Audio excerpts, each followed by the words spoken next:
जलालपुर प्रखंड के माधोपुर पंचायत में एमएमएम इंटरनेशनल पब्लिक स्कूल का भव्य उद्घाटन हुआ।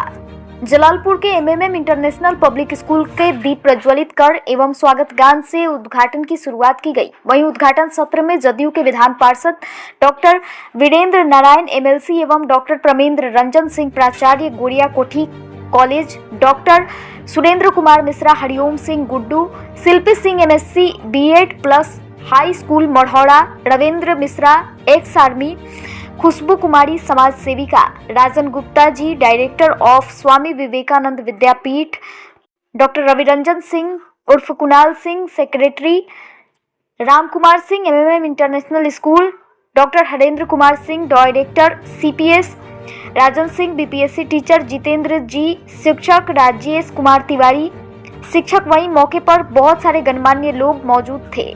सभी लोगों ने अपने अपने विचार दिए। आइए जानते हैं कि लोगों ने शिक्षा संस्थान खुलने पर क्या कहा। बेहतर भविष्य के लिए बच्चों को विद्यालय की गतिविधियां कैसी होंगी, क्या है व्यवस्था। आइए जानते हैं कि इन लोगों ने क्या विचार दिया।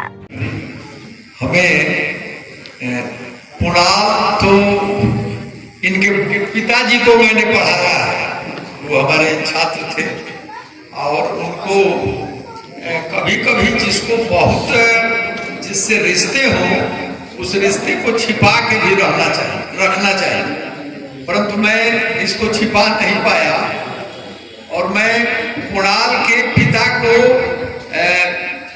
बड़े ही हमारे प्रेम है। उसका कारण है कि हमारे बहुत अच्छे छात्रों में वो थे। कुणाल को तो जबरदस्ती कोई काम करने की आदत है, शायद समय और परिस्थिति भी यह उन्हें सिखा दिया है। हम लोगों ने ऐसा सीखा नहीं है, इन्होंने जबरदस्ती हमको बुला लिया। ये समय मैंने आज महेंद्र उच्च विद्यालय में दिया था 11 बजे, वो लोग हमारी प्रतीक्षा कर रहा है। परंतु जितने लोग बैठे हैं, पत्रकार, हमारे मित्र, साथी, दोस्त, इस सब लोग जलालपुर की धरती शैक्षणिक रूप से, सांस्कृतिक रूप से बड़ी संपन्न धरती है। मुझे जो आदमी दुनिया में सर्वाधिक हमारा प्रिय है, महात्मा गांधी पर इसी जलालपुर से हम लोग कुछ कहते, सुनते, बोलते थे। इसलिए ये हमारी बड़ी प्यारी जगह है और यह एक शैक्षणिक अभियान का उद्घाटन है। मैं कुणाल जी से कहूंगा कि अपनी सारी ऊर्जा अगर उन्होंने सारण के और जलालपुर के आसपास के गांव गंवई के लोगों को पढ़ाने लिखाने में और आधुनिक टेक्नोलॉजी से लैस करने में अगर ये ऊर्जा को लगाएंगे तो इनके कुणाल होने की सार्थकता होगा। इस काम को बहुत ईमानदारी से, बहुत बारीकी से, बहुत साधना के साथ करने की जरूरत है। अभी बिहार में हम और भाई प्रमेंद्र जी बात कर रहे थे, ये हमारी चिंता का विषय है। अब बिहार की शिक्षा चुनौती बनी है। इसका जो उच्च शिक्षा है वह भी, प्राथमिक शिक्षा भी, माध्यमिक शिक्षा भी, शिक्षकों की समस्याओं के लिए और कुछ शैक्षणिक कार्यों के लिए हम लोग सरकार से लड़ते हैं, लेकिन मन कभी कभी कहता है कि तुम जो काम कर रहे हो वो ठीक नहीं कर रहे हो। मुख्यमंत्री से 18 दिसंबर को माध्यमिक और +2 तक के शिक्षकों के जिला स्थानांतरण को मैंने रुकवा दिया अपने मित्रों के साथ जाके। उनके समय सारणी में परिवर्तन करा दिया। ब्यूरोक्रेसी करना नहीं चाहती थी, परंतु इस मंच से अगर कोई शिक्षक आया है या आप लोगों से भी मैं अपील करूंगा कि पढ़ाई नहीं हो रही है, जो सूचनाएं हम लोगों को मिल रही है वो अच्छी नहीं है। महाविद्यालय में भी पढ़ाई नहीं हो रही है, विश्वविद्यालय में भी पढ़ाई नहीं हो रही है, विद्यालयों में भी पढ़ाई नहीं हो रही है।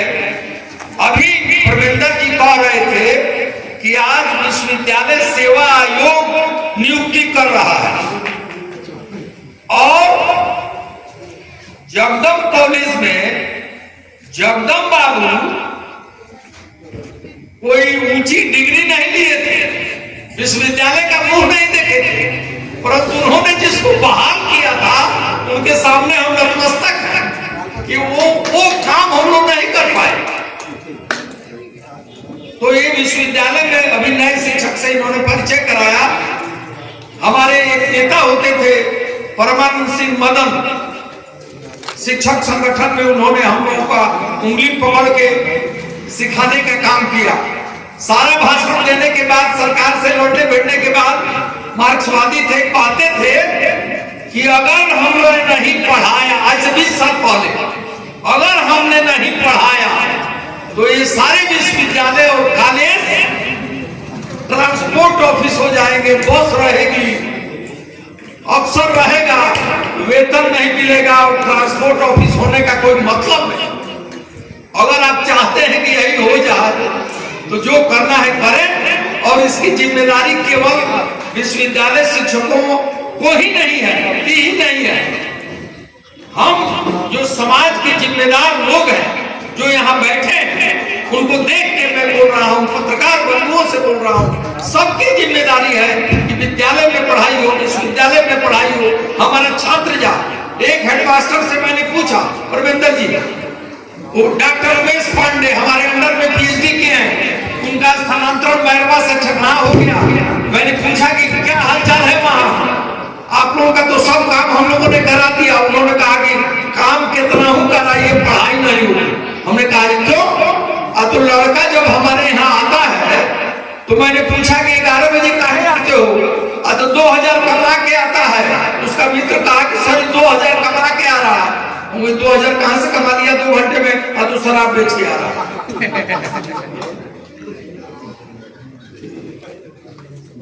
जो यथार्थ है वो बड़ा कठोर है, सुनने में भी बड़ी दिक्कत हो रही है।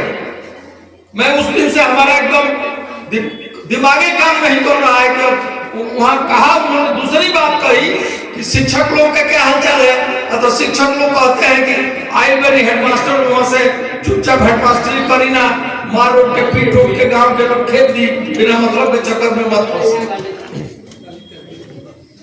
ऐसे काम हो,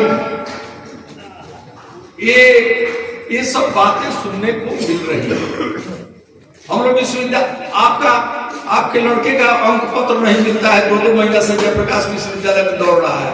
हम लोग जब बिहार विश्वविद्यालय मुजफ्फरपुर में पढ़ते थे, पढ़ाते थे, श्री मूर्ति सिंह हम लोगों के नेता होते थे, जगदम कॉलेज के हम लोग जाते थे तो कहते थे कि भोरे का लड़का आया है मुजफ्फरपुर में, इसको 4 बज गया, आया 4 महीने में भी नहीं मिल रहा। हम कुछ कर भी नहीं पा रहे हैं, रोज सदन में बोलते हैं। बाकी कोई भी कुलपति प्रमाण पत्र देने में कठिनाई हो रही है, लड़की की नौकरी नहीं मिल रही है, वो नौकरी में जांच पड़ताल होता है तो 6 महीना लगता है ये। और इस पर जनप्रतिनिधि भी हमारे सावधान नहीं है, हमारे अभिभावक भी सावधान नहीं है, और पूरा छपरा मौन है। मैं आप लोगों को देख के बोल दिया, बोलने की कोई जरूरत नहीं थी।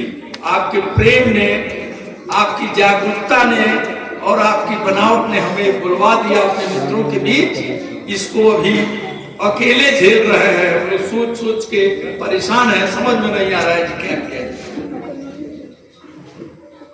मैं इस पर और भी बात करना चाहता हूं आपसे, मेरे ऊपर दूसरे कार्यक्रम का दबाव है, इसलिए मैं जा रहा हूं। सबको प्रणाम करता हूं, हमारी बातों पर सोचिएगा थोड़ा। सारण की धरती शैक्षणिक रूप से बड़ी उर्वर रही है, बड़ी उपजाऊ रही है, उसकी फर्टिलिटी समाप्त हो रही है। ये हमारे लिए चिंता का विषय है। इन्हीं बातों के साथ मैं अपनी बात समाप्त करता हूं। सबको प्रणाम करता हूं। अभिनंदन है, छोटों को प्यार है, मित्र जनों को नमस्कार। बातें बहुत 3-4 लोगों को मैंने सुना और हमारे संचालक महोदय की बातें जो समीक्षात्मक हो रही थी, सही मायने में बहुत कुछ हम लोग यदि सोचना शुरू करेंगे दूसरे के लिए कि क्यों नहीं होता है, तो शायद हमें बहुत कुछ नहीं कर पाएंगे। और मैं जो दीप जलाने की बात होती है, विद्वता की बात होती है, आप बहुत आगे काम कर रहे हैं। मैं समझता हूं मैं कोई काम नहीं कर रहा, काम सिर्फ और सिर्फ मेरा दायित्व क्या है मैं वही करता हूं। और इसके लिए मैं जब विद्यालय का सपना 94 में किया, इसके पहले मैं लेबर ऑफिसर की नौकरी छोड़कर आया 30 साल की एज। तो वहां के जीएम ने कहा कि बाबूजी परेशान थे, शादी हो गई थी, 2-3 बच्चे भी हो गए थे, और ससुराल और घर वाले क्या सोच रहे होंगे, कितने तरह तरह के आशीर्वाद दे रहे होंगे, आप लोग सोच सकते हैं जब लेबर ऑफिसर की कोई नौकरी छोड़ता है। लेकिन मेरे मन में कुछ बातें थी जो हमारे जीएम ने बाबूजी के मित्रवत थे, इसलिए बुलाए और बोले कि बेटा बनारस के थे, गुजरात सिंह नाम था और बहुत मोटे ताजे थे और गुजरात जैसे ही थे। आज भी मुझे वो लाइन याद है, बोले कि बिटवा तो नौकरी का है छोड़ो थे, इसलिए बनारस के रहने वाले। मैंने बताया कि ऐसी बात है, बाबूजी नौकरी में रहे और भैया भी नौकरी में है, हम चाह रहे हैं कि कुछ अलग काम करें, क्या काम करना चाहोगे? बताया कि शिक्षा के काम करना चाहेंगे। अगर तुम जानते हो कि शिक्षा के काम करने में कितने अपने आप को संयमित रखना होगा, कितने अपने आप को संतुलित रखना होगा और अपने भाषा पर कितना कंट्रोल करना पड़ेगा और कितना पढ़ना पड़ेगा, और शायद एक स्टील में जो कैरेक्टर होता है हार्डनेस का टूट जाता है लेकिन वो मुड़ता नहीं है, यह काम तुमको करना पड़ेगा। तो एक एमबीए के स्टूडेंट होने के नाते मैंने इस सारी बात को समझा था। टीए में मैंने एमबीए किया, शायद उस समय बहुत कम एमबीए के नाम लोग जानते थे। बावजूद पटना जब छपरा में स्टार्ट किया तो बहुत परेशानी हो रही थी। मैं अपने क्लास के बैक बेंचर नहीं था। मैं इससे 1-2 मिनट में बातें कर रहा हूँ, कहाँ से कहाँ क्या पहुँचा देता है। और जब छपरा में मैं आया बहुत दिनों तक चला, लेकिन जब हमारे आदरणीय प्रबंधक सर का जगदल कॉलेज में स्थापना हुई, जब इनसे मिलना मैं शुरू किया, इनकी बातों को सुनना शुरू किया, तो मुझे लगा कि कहीं ना कहीं मुझे एक वो गुरु मिल गया जो मैं रास्ता ढूंढ रहा था उसको दिखाने के लिए। तो जब दीप जलाने की बात होती है तो मैं पहला गुरु इनको अपना मानता हूँ कि जो इन्होंने हायर एजुकेशन में और एजुकेशन में हमको दीप जलाने का वो कर्तव्य बताया और उसका प्रकार बताया कि कैसे जला सकते हैं। इनकी बातें कभी भी दूसरे के लिए नहीं होती है, सब अपने व्यक्तिगत बातें होती हैं। और इनका 1-2 बातें हैं जो वे बता दूं, कहते हैं कि जंगल में मोर नाचा किसने देखा। सोचा जाए तो बहुत बड़ी बात है। आप यदि अच्छे काम कर रहे हैं और वो यदि समाज नहीं देखा, बच्चे नहीं देखते, आप बहुत अच्छे पढ़ा रहे हैं और बच्चा समझ नहीं पाया तो सब कुछ गलत है। इसलिए आप शिक्षकों से और शिक्षा में लगे हुए सभी लोगों से मेरी एक ही गुजारिश होती है कि आप जब भी चले क्लास के तरफ, जब भी चले अपने विद्यालय के तरफ, आज मुझे क्या पढ़ाना है उसको रात में जरूर सोचें, उसको समझ लें, और मैं बच्चों को कितना पढ़ा दिया इसका यदि आप आकलन कर लें और दूसरे दिन समीक्षा कर लें तो शायद आज वही गुरु का निशान होगा जो पहले हुआ करता था। ये कहीं दीवारों पर नहीं लिखी हुई है, सिर्फ हमारा रैसन है, बहुत अच्छी बात है। लेकिन मैं एक बात जरूर कहूंगा कि सरकार को हम सब दोष देते हैं। उनका एक बार कहना था कि इतना जल्दीबाजी में सारे चीज वहां से आ जाती है कि कॉपी चेक कर देना, रिजल्ट दे देना, गलतियां होनी शुरू करेगी, टीचर ध्यान नहीं दे पाएंगे। कितना ध्यान देगा क्योंकि टाइम लिमिट है। सबका एक भी बात कहना है। मैं कहता हूं कि यदि आप प्लान वे में सारा काम करेंगे कहीं कोई परेशानी नहीं होने वाली, लेकिन ऑल ऑफ सडन कोई आपको थोप दे। और प्राइमरी एजुकेशन में जो शिक्षा मंत्री की उन्होंने बात कही, यह बात सही कहा। हम ऐसा भी कहते हैं कि जब तक एजुकेशन से नीचे स्तर से, जो मिडिल सेक्शन से, प्राइमरी एजुकेशन से या हायर एजुकेशन से कोई, यानी कॉलेज वाले नहीं, बेसिक यानी +2 तक के लोग यदि नहीं जाते हैं पॉलिटिक्स में, तब तक शिक्षा में बहुत कुछ सुधार नहीं होने वाला, क्योंकि यहाँ की कमी को देख रहे हैं, वो परेशानी को समझ रहे हैं। एक शिक्षक का परेशानी, एक बच्चे की परेशानी, और बच्चे तो शायद इसलिए भी आपके पास आना नहीं चाहते हैं।